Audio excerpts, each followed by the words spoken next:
Let's read a book. Let's read a book. Today we are gonna read Sleeping Beauty. In time long past, there was a king and a queen who lamented every day not having children.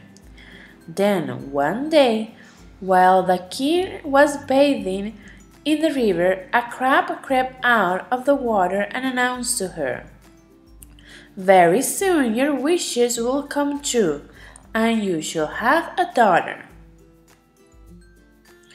The prophecy came true. A pretty little girl was born, and the king was so full of joy that he organized a great feast.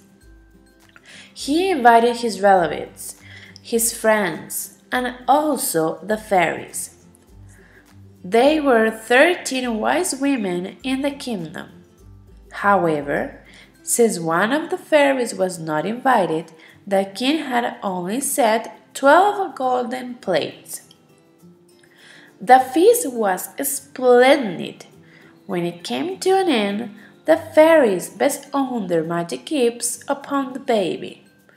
One gave virtue, another beauty, a third riches, and so on, each presenting the princess with the best things in the world. 11 of them had already given their gifts, and only one was left. Suddenly, the fairy that had not been invited appeared.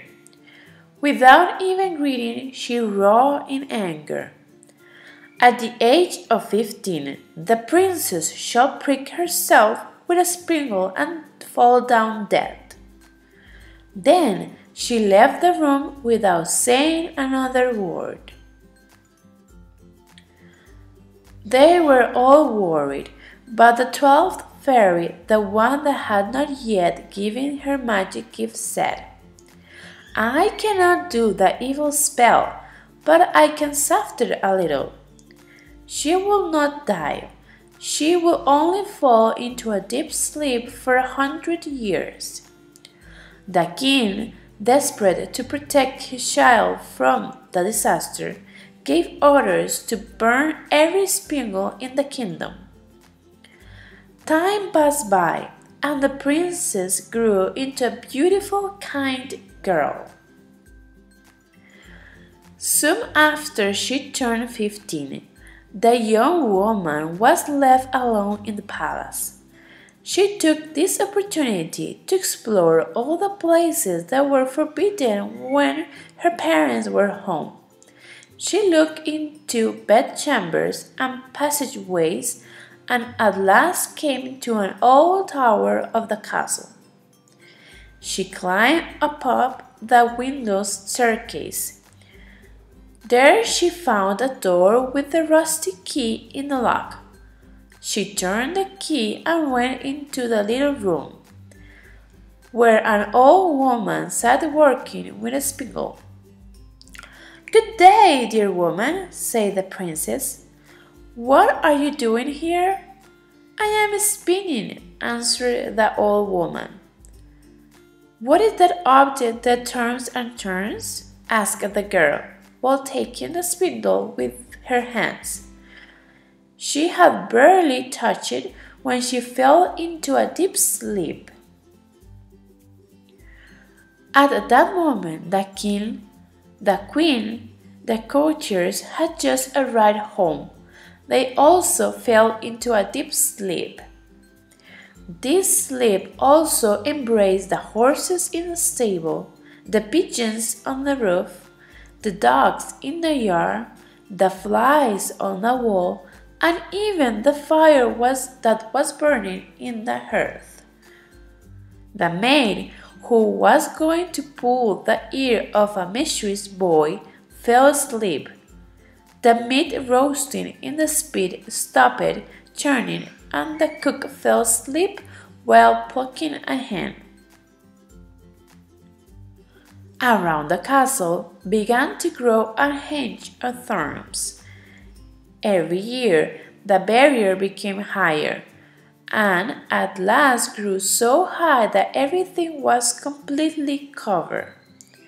Over time, the story of a Sleeping Beauty of the Forest, as the princess was named, spread around the country. Many princes fell in their attempt to get through the thorny hedge to rescue her. The prickly wooden stems of the roses made it impossible. At last, after many years, when the 100-year spell has passed, a prince arrived to that country. He asked about the history of the thorn hedge. An old man told him what he had heard from his grandfather. Behind the thorn hedge, recounted the old man, there is a castle, and in it a beautiful sleeping princess, her whole court asleep too. Princes from far away have failed to rescue her. I will get through the thorn hedge and rescue the Sleeping Beauty, said the prince. When the prince came near the barrier thorns, they turned into flowers and let him pass. He opened the gate, and in the yard he saw the horses and the dogs lying asleep. The pigeons sat on the roof with their heads under their wings. The flies were asleep upon the wall. The man was asleep trying to pull the boy's ear. The cook was holding half-cooked hen, and the fire was asleep, still sleeping. He wandered around the castle and saw the whole court lying asleep. The king on his throne was also in a deep slumber. At last he reached the tower where the princess was sleeping. There she was, lying on the bed, so young and beautiful that he could not resist, and gave him a loving kiss on one cheek. As soon as his lips touched her, Sleeping Beauty opened her eyes and was awake, looking at him with curiosity.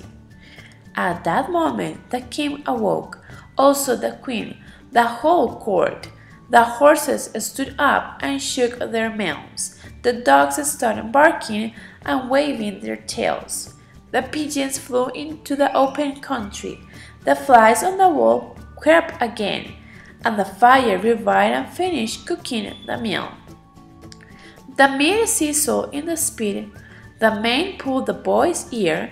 The cook kept on plucking the hen, and the thorn edge disappeared. Sleeping Beauty and the prince celebrated their marriage with splendor, and they lived happily ever after.